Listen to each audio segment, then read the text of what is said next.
আসসালামু আলাইকুম বন্ধুরা, কেমন আছেন? আশা করি ভালো আছেন। তো আজকের টিউটোরিয়ালে আমি দেখাবো, আজকের ভিডিওতে দেখাবো কিভাবে আপনারা একটা পেটি ক্যাশবুক তৈরি করবেন। একটা কোম্পানির হিসাব নিকাশ রাখার জন্য কস্ট, আয় ব্যয় এবং ব্যালেন্সটা রাখার জন্য কত তারিখ কত টাকা খরচ করছেন, কোন টাইমে খরচ করছেন, যাচ্ছে সব কিছু আপনি যদি একটা নোটপ্যাডে করে একটা এক্সেল শিটে করে রাখেন, তো আপনার জন্য খুব ভালো হবে। যা আপনি একটা এখানে কস্ট কত টাকা খরচ করছেন, এখানে ব্যালেন্সটা অটোমেটিক চেঞ্জ হয়ে যাবে। যে আপনি খরচ করার পর, যেমন আমি এখানে 5,000 টাকা রিসিভ করছি, রিসিভ করার পর 500 টাকা এখানে, সরি 50,000 টাকা রিসিভ করছি, এখান থেকে 5,000 টাকা খরচ করছি, আর 45,000 টাকা দিনে পরবর্তীতে আমি 7,000 টাকা খরচ করছি, অটোমেটিক কিন্তু এখান থেকে কমে আসতেছে। বা আবার যখন আমি এখানে অ্যাড করতেছি, তখন অটোমেটিক এখানে অ্যাড হয়ে যাচ্ছে। সো এটা কিন্তু আমার ম্যানুয়ালি লেখা লাগবে না, এখানে অটোমেটিক চলে আসবে। সো বন্ধুরা, এই জন্য আমরা আজকে এই ব্যাপারটাই দেখব। সো আমরা এই জন্য আমরা নতুন একটা শিট নিয়ে নিয়েছি, নেওয়ার পর আমরা পুরো কাজটা করব। সো আমরা নতুন একটা শিট নেওয়ার জন্য এই যে প্লাস নিউ শিট, দেখুন এখানে ক্লিক করুন। ক্লিক করার পরে এখন আমি এখানে রাখবো সিরিয়াল নাম্বার। দেন আমার পরবর্তীতে লিখবো কি ডেট, ডেট। তারপরে যদি আমরা চাই টাইম দেবো, দিতে পারেন, নো প্রবলেম, টাইম। আর একটা কথা বলে রাখি, এই যে ডেট এবং টাইম লিখতে যে আমাদের কোনো সময়ের প্রয়োজন হবে না, হাতে টাইপ করতে হবে না।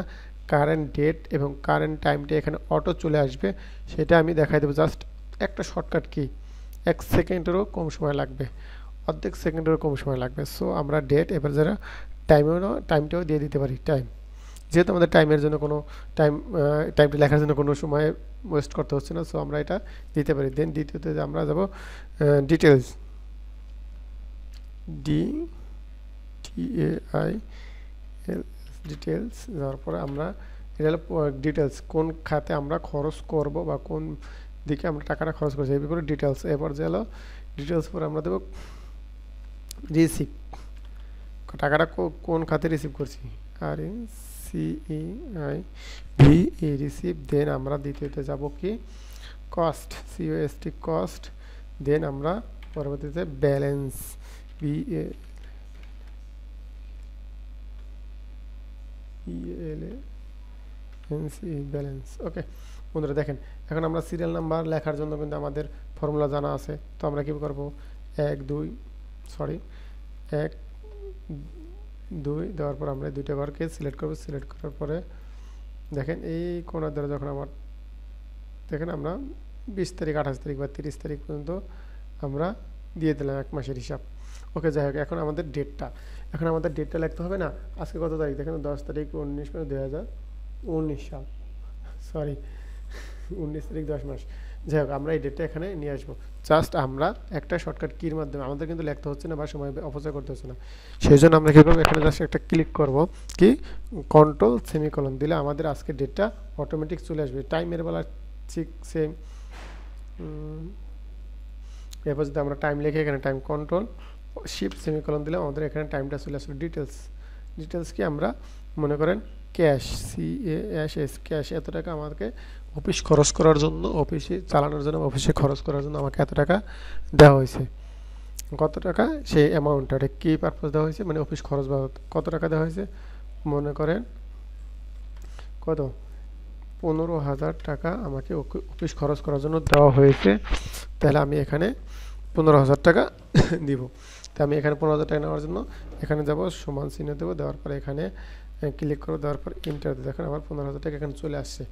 এর পরবর্তী ডেট যদি আমি দিই কন্ট্রোল সেমিকোলন, দেখেন এবার আমি পরবর্তী টাইমটা দিলাম কন্ট্রোল শিফট সেমিকোলন দিলাম। দেওয়ার পর আমি এখান থেকে খরচ করলাম, কোন খাতে খরচ করলাম, মনে করেন ইলেকট্রিসিটি বিল, EL, হ্যাঁ সিটি বিল, BILL, ইলেকট্রিসিটি বিল দিচ্ছে কত টাকা, মনে করেন 1500 টাকা দেওয়া হয়েছে, সরি এই 1500 টাকা দেওয়া হয়েছে।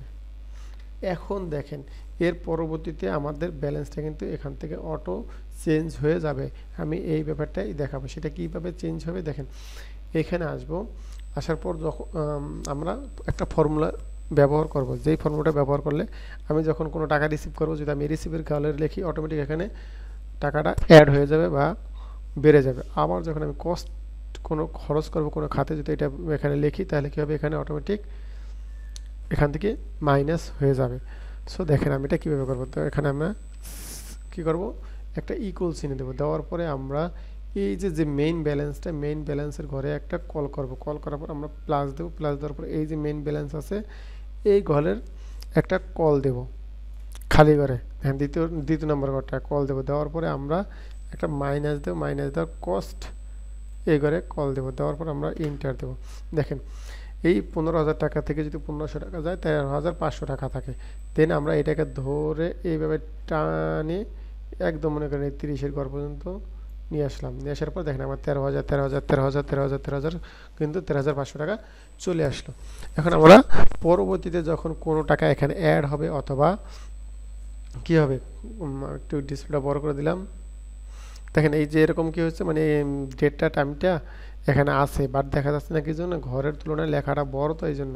তো সো আমরা এখানে যখন এরকম মাউসটা চলে আসবে তখন ডাবল ক্লিক করবো, এটা যতটুকু প্রয়োজন জায়গা ততটুকু নিয়ে নিবে। ওকে, যাই হোক এখন আমরা একটু বড় করে দিলাম যাতে দেখা যায়। সো আমি দেখেন বন্ধুরা, আমি যদি এখানে কোনো একটা তারিখে যদি আমরা কোনো কিছু ব্যয় খরচ করি, দেখেন আমি যদি এখানে খরচ করে আজকে ডেটটা দেই, কন্ট্রোল সেমিকোলন দেওয়ার পর আমার ডেট চলে আসলো, পরবর্তীতে কন্ট্রোল শিফট সেমিকোলন দেওয়ার পর টাইম চলে আসলো, পরবর্তীতে আমি যদি অন্য একটা কি ওয়াটার বিল, ওয়াটার বিল, দেন ওয়াটার বিল লেখার কারণে ওয়াটার বিল আমি খরচ করলাম, তাই না? এই ওয়াটার বিল হিসেবে আমি কত 2500 টাকা আমি ব্যয় করলাম। দেখেন 2500 টাকা দেওয়ার পর আমার অটোমেটিক কিন্তু এখান থেকে 2500 টাকা কি হয়েছে, মাইনাস হয়ে গেছে। তো ভালো লাগছে মনে হয়, তাই না?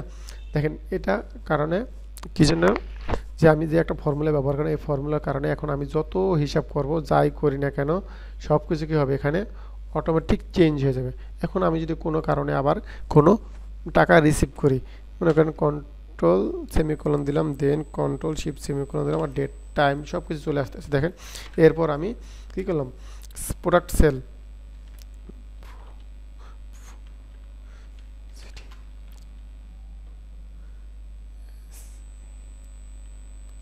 প্রোডাক্ট সেল,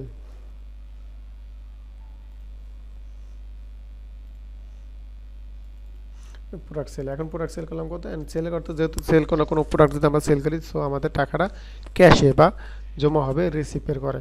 তা আমি এখানে মনে করেন 4,500 টাকা, সরি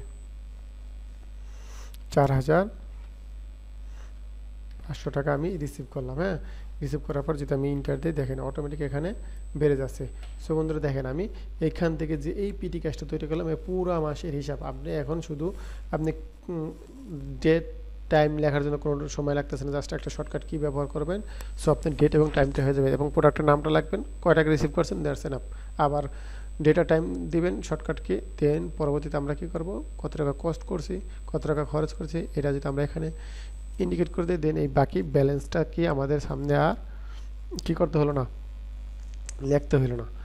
সো এটা কিন্তু আমাদের সামনে অটোমেটিক চলে আসলো। সো বন্ধুরা এক নজরে আপনি দেখতে পারতেছেন যে আমার পুরা কত টাকা খরচ হয়েছে, কী হয়েছে না হয়েছে সব কিন্তু এখানে চলে আসতেছে, তাই না? সো আমার এই পর্যন্ত কত টাকা খরচ হয়েছে আর কত টাকা রিসিভ করছে এবং কত টাকা লাভ রয়েছে, এই পুরো বিষয়টা আমরা এখন জানবো।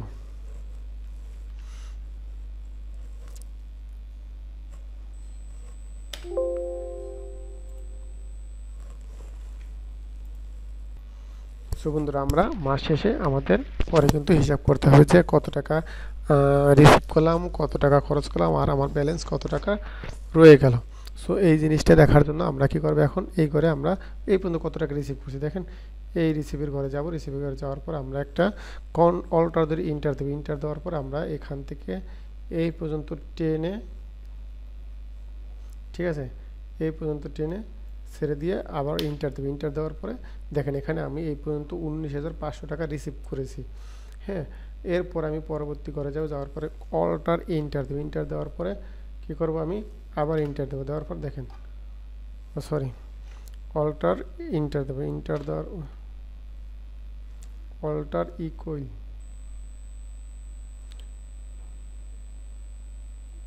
সরি বন্ধুরা আমি অল্টার ইকুয়াল না বলে অল্টার ইন্টার বলে ফেলছি, তো এখানে অল্টার ইকুয়াল হবে। সো আমি এখান থেকে ধরে টেনে কোন পর্যন্ত, এ পর্যন্ত নিয়ে এসে আমি ছেড়ে দিয়ে ইন্টার দেবো। দেখেন এই পর্যন্ত আমি 4000 টাকা খরচ করেছি।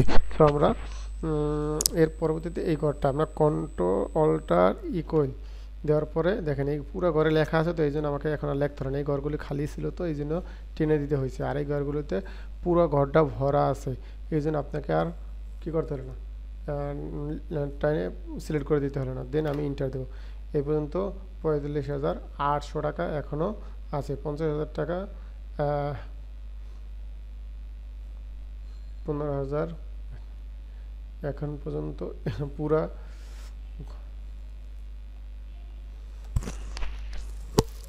এই পুরা ঘরের এখানে কিন্তু যোগ হয়ে আছে। সো এখন দেখেন এখন আমি কি করব, এইখানে যদি কোনো কিছু চেঞ্জ করি রিসিভের ঘরে আর যে হলো খরচের ঘরে, তাহলে কিন্তু আমার এখানে মূল অ্যামাউন্ট এবং এগুলো চেঞ্জ হয়ে যাবে। আমাদের এই ঘরটা কিন্তু প্রয়োজন আসলে না হলেও চলে, কারণ আমাদের টোটাল অ্যামাউন্টটা কিন্তু আমরা এই ঘরেই পাচ্ছি, তাই না? এখন এই ঘরে আমরা যোগ করতে গেলে আমাদের পুরো টাকাটা যোগ করে অনেক একটা অ্যামাউন্ট আসে, কিন্তু আমাদের এইটা হচ্ছে মেইন, ঠিক আছে? তো আমরা এইগুলো দেখেন এখন আমরা এটাকে আর যোগ করবো না, তাহলে এইটাই আমাদের 15,500 টাকা এখন আমাদের ক্যাশ আছে। তো এরপরে যদি আমি দেখেন এখানে রিসিভের ঘরে যদি আমি আর 500 টাকা বা 5,000 টাকা রিসিভ করি, দেখেন 5,000 টাকা রিসিভ করার পরে ইন্টার দিলাম, ইন্টার দেওয়ার পর দেখেন এখানে চেঞ্জ হয়েছে, প্লাস এখানেও কিন্তু চেঞ্জ হয়েছে। আবার আমি যদি খরচের ঘরে দেখেন 500 টাকা খরচ করি, দেখেন এখানে চেঞ্জ হবে, এখানে চেঞ্জ হইব, দুইটাই চেঞ্জ হয়ে যাবে। আবার যদি আমি এই ঘরে 45 টাকা কি রিসিভ করি এবং ইন্টার দিই, দেখেন এই ঘরে চেঞ্জ হবে এবং এই ঘরে চেঞ্জ হবে। আবার যদি আমি এখানে 10,000 টাকা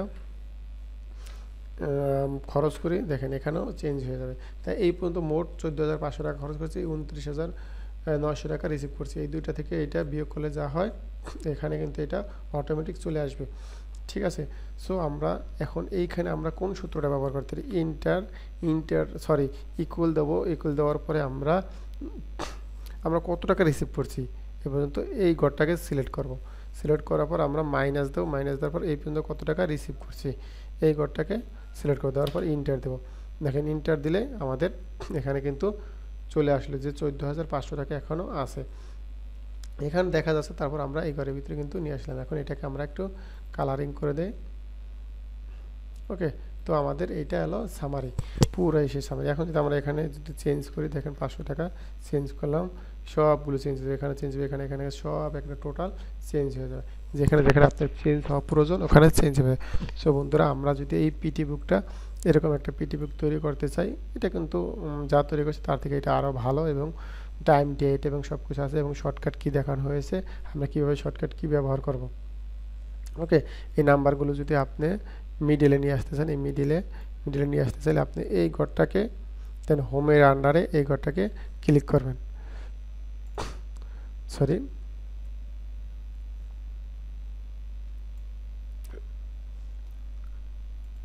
এটাকে ক্লিক করবেন আর এটাকে ক্লিক করবেন, তো আমাদের এটা একদম মিডিলে চলে আসবে। তো আমরা লেখাগুলো যদি আমরা এরকম করে মিডিলে নিয়ে আসতে চাই, তাহলে আমরা এখান থেকে এটাকে ক্লিক করে আমরা এখান থেকে মিডিলে নিয়ে আসলাম, ওকে? দেখতে একটু সুন্দর দেখানোর জন্য, নো প্রবলেম, এছাড়া আর কিছু নয়।